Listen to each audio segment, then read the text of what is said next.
Do you feel like you took a wrong turn in life? Welcome to Tomorrow's Motivations, where we talk with people who educate, motivate, and captivate you with inspirational stories. Here's Dontrell. It is a pleasure and an honor to introduce my next guest to you, Berny Marquez. Berny was born in a small farming ranching town in Richfield, Idaho. He grew up farming with his family where he learned the value of hard work. He grew up with amazing parents and a great younger and larger brother.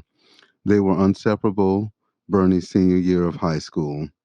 Berny also met an amazing young woman by the name of Janet Ellis when they were in junior high school. Janet had a great family with very strong religious beliefs, which later influenced Berny in a very spiritual way. Berny was baptized a member of the Church of Jesus Christ of Latter-day Saints and served a 2-year mission in Houston, Texas. This is where Berny and I got to know each other very well. Berny has worked in law enforcement over 10 years between being a city policeman, county deputy, and a trooper with the Idaho State Police. While in law enforcement, Berny served as a patrolman, school resource officer, juvenile crimes investigator, field-trained officer, and friend. Berny and his wife, Janet, were married in October of 2004 and had 5 wonderful kids ranging from the ages of 12 to 18 months old.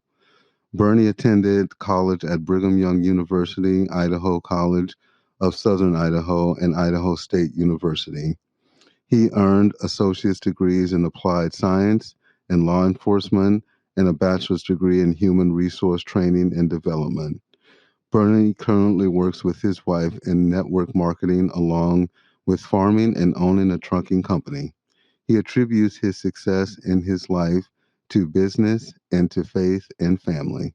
All right, Berny, thank you so much for joining me this evening. How are you doing? Doing great, Dontrell. How are you? You know, I cannot complain, even though I definitely probably would have a lot to complain about. But hey, at this point in time, as we are doing this interview, the world is in complete chaos because of this coronavirus. So I think the fact that we can say that we are in good health right now and, you know, as prepared as we possibly can be given the circumstances, that's all good news, right? Absolutely. Well, and that's the thing, going back to complaining, even if you did complain, no one would really care, right? That's why we don't complain, or try not to anyway. Right. And so that's why I look forward to doing this interview with you. Just full disclaimer for those listening, Berny and I go way back, and we've had the opportunity to know each other.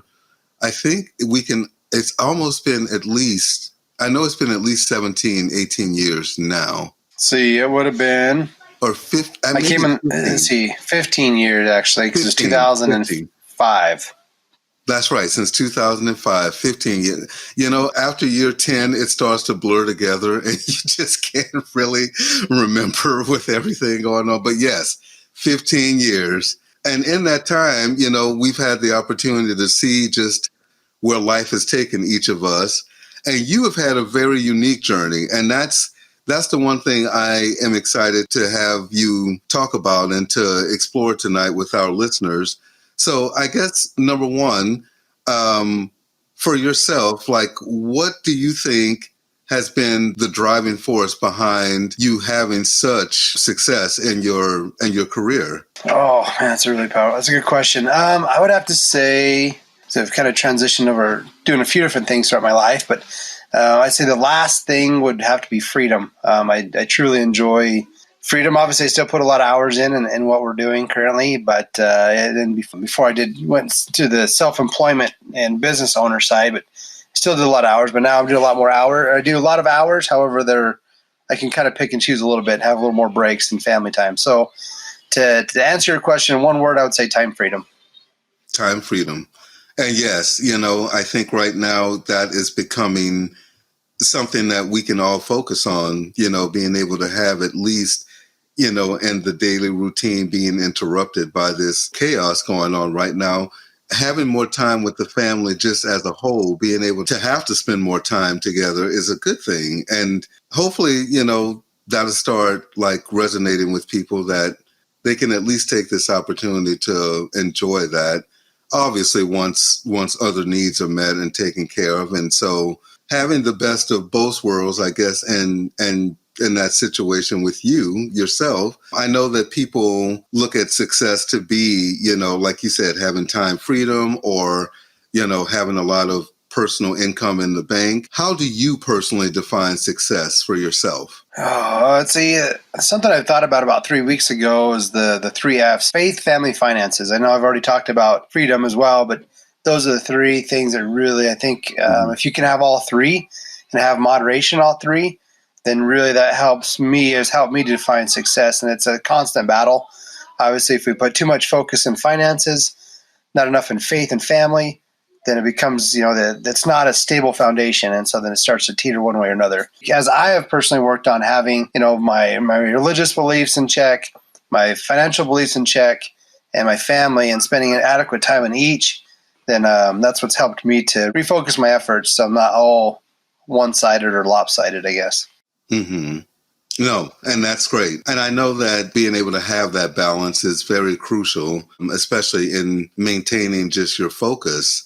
So what would you say were some big personal examples that navigated you down the path towards your current career that you're living right now and just really helped you to really ignite in that area?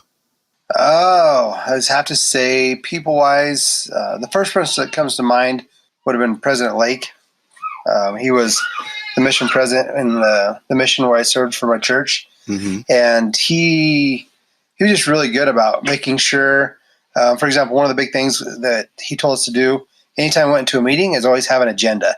Know what your purpose is before you even get there, so that you know how you want things, kind of have an idea of how you want things to be directed.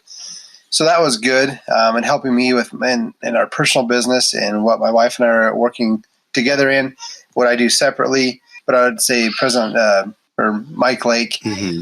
Another person that's helped me a lot, I would have to say my parents, just teaching me the importance of hard work, not afraid to get in and get dirty. So I would say President Lake on the agenda, my parents on the hard work, and then smart work. I mean, there's a lot of people that I would look to on and working smarter and not harder. So I had a personal mentor, and we talked about just working hard. And she's like, it's important to work hard, but don't always go work so hard that you forget, once again, like the faith and the family. But as you can, have the moderation and work smarter, the quality of life will be better. Because a lot of times we put so much focus in, I'm a hard worker, but are you a smart worker as you do that? So, So to reiterate, it would be Mike Lake, my parents, and then Ann Washburn was my mentor. They kind of summarized that all for me. Yeah. So I don't know if does that answer your question? Oh, absolutely. Absolutely. So these are personal people that you knew and that made an impact in your life and gave you those great examples that has helped you to really just have those three worth ethics and focus like aligned in one. One thing I know, and I know we kind of learned a little bit about what you've done as far as your career and different parts of it. Would you say that your previous career working in law enforcement was able to help you to know how to connect with people or relate with people that you served in your community? Well, absolutely. So I was talking with a friend of mine yesterday, and what we discussed was being able to, especially in law enforcement, something you see, I saw a lot, still see today. I'm still a reserve officer, so I still go out and patrol from time to time. But when I was able to really empathize, even with the people that may have committed the most heinous of crimes, whether it be sex crimes, things of that nature. But when I was able to relate to them and help them understand we all make mistakes. Mm-hmm. No one is perfect, right? We make dumb decisions, but ultimately we all have consequences we have to go through, and we also have rewards when we make good choices. And so, yeah, I think in law enforcement, that was a huge example to me on not judging people for the poor decisions they made, but to help them identify the poor decision they made and then be able to feel relief in saying, look, I messed up here. Now, what can I do to fix it and move on? And so I wasn't, from on a religious standpoint, I wasn't their savior. I was nothing like that. but it helped me to just connect with them in a human to human interaction. So yeah. Mm-hmm. No, and that's wonderful. I'm glad that you were able to be that kind of good example to individuals that, in some cases were really trying to have a second chance and do things differently. Right. Now, going from that career in law enforcement, what made the big shift? Like what goals did you set personally that took you from a career in law enforcement to a career in network marketing? So for me, and I had some really cool opportunities to promote in law enforcement. So I worked for the state police in Idaho, like I mentioned earlier, when we talked about my bio. So I had opportunities to promote. And before I left, they said, hey, we really like you to test for an administrative position as a sergeant. We can't guarantee it, but we think you do a really good job. And so it really was a hard decision, especially where it was something I wanted to do since I was a freshman in high school. But what it came down to is mainly just the family. I wanted more family time. And I wanted to be able to spend time with him and my wife. So what had happened would have been February of 2014, financially our income doubled versus what I was making with the state police. And so it came down to a decision of, if we want this to get any bigger, then my wife and I, Janet, needed to work more together. So it really came down to an economic decision. And also I wanted to be able to, like I said, spend more time with my kids. Because at that point, I had been in law enforcement for almost 6 years full time. And I really had missed out on a lot with my kids' upbringing, I guess. My wife was the caretaker at home. She was also a businesswoman. She was also, a friend. And so she had a lot of hats. And so my job was to provide. And financially, it just made sense for us to make that transition. So through a lot of prayer and talking and just, I knew I had to give. I basically made a sacrifice for the betterment of my family. And so network marketing has been a huge blessing for us in the fact that financially it's helped us. We've been able to make connections with other people. We've been able to travel. We've been able to obviously, go and see you when you're down in Utah, and obviously, work with you in that capacity. And so I'd say it's just opened up a lot of avenues for us to be able to reconnect with people, have the financial freedom. Obviously the company we're with is phenomenal. I don't see it going anywhere. I mean, it was stability-wise for me, seeing that they were the fastest company to $1 billion in sales over even like Apple, for example, it was huge. And I could see that the stability was there. I'm even going through, like you talked about with the coronavirus. Mm-hmm. I don't see the company we're with. It's not going to, I'm sure it'll be affected a little bit. Everybody's going to be affected by it, but the stability is there, financial stability and moving forward. So. That's awesome. As you made the transition and you went into this world of network marketing, initially it sounds like your wife was the person who had looked into the opportunity and started with that specific opportunity. Did you find it to be challenging for you to adapt to the different, I would say, responsibilities that comes with your role in that career? Yeah, because I felt like the experience I had gleaned from, when I went through the academy with the state police and working with people, I came in, I thought, well, shoot, I've accomplished difficult things personally with going through the physical, process of the training with the state police, being able to interview people, getting to know them that way. And I thought once I came in, it was going to be a immediate difference in the team, which it was. But I also needed to go and start in ground level, teaching people one-on-one, Mm-hmm. Doing classes, doing trainings, putting myself out there as an example, I guess, and also to learn how to, build teams, build organizations, things like that. And so my wife had already done that, been very, very successful. And so I just had to, once I learned how to, build a business with her, but also I had to start from ground level to essentially kind of build my own team. So you've been in the business now, you said since 2014, correct? Yeah. So in 2011, my wife enrolled. It would have been July of 2011. And then I left the Idaho State Police would have been in April of 2014. And so since then, my wife does it full time. I still work with her quite a bit. Mm-hmm. But yeah, I'd say, it's been, I probably worked in 2.5 years full time, and then we do some other stuff. We farm and things like that. But as far as the network marketing, it's since 2014, so it's almost been 6 years. So 6 years. So in the last 6 years, I'm sure you've created goals and things as a family to be able to continue to be successful in your community and your careers. How did you feel when you achieved those personal goals that you had set for yourself and for your family?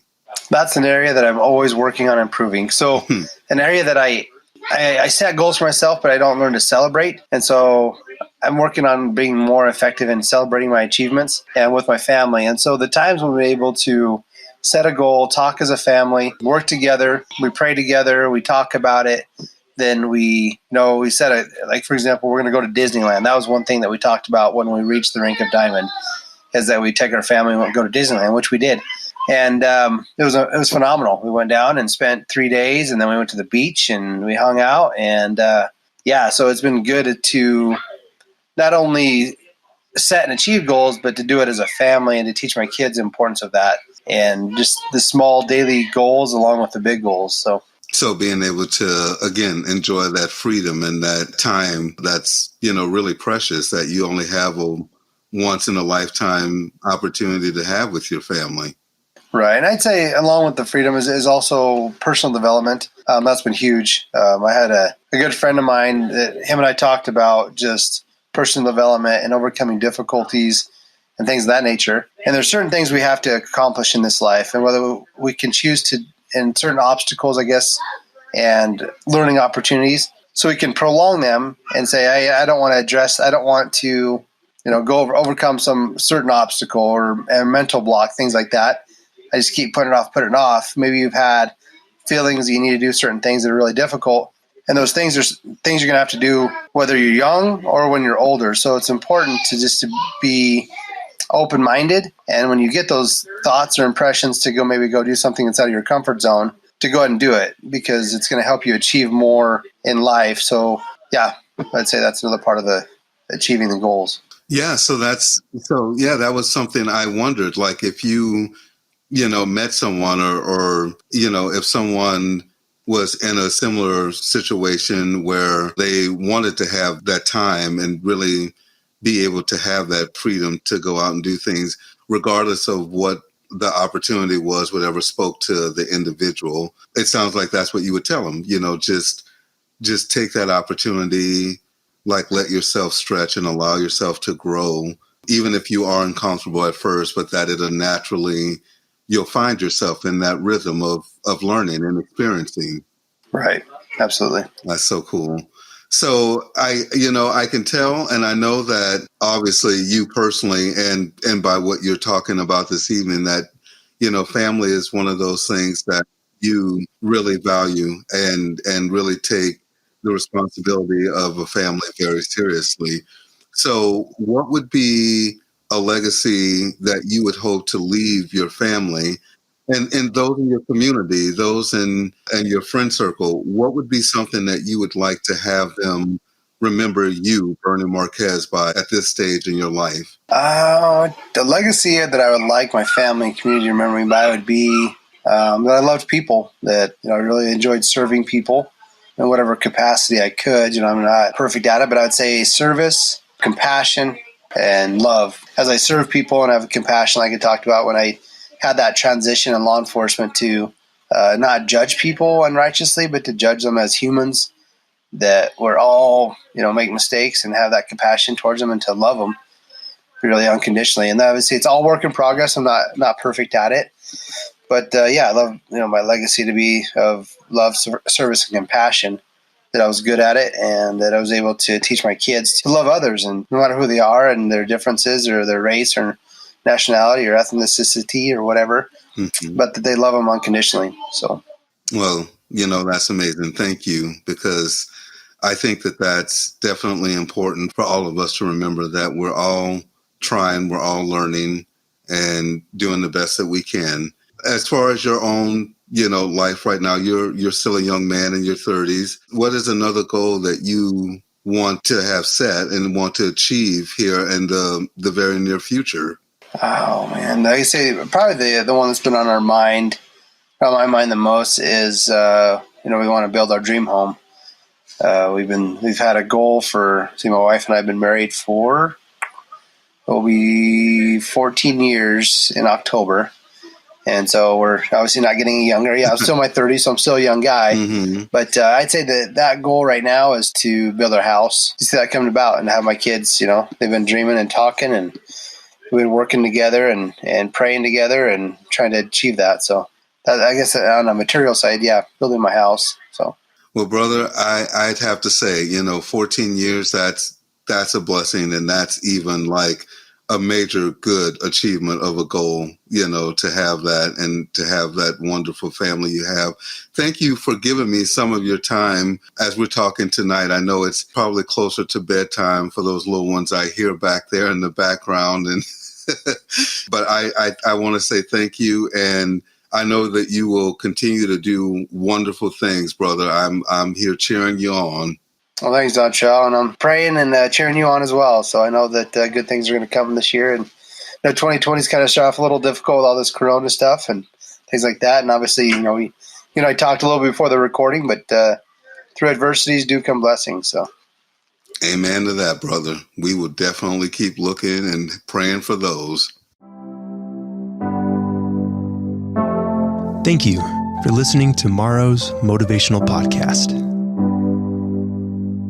Please join us again next time.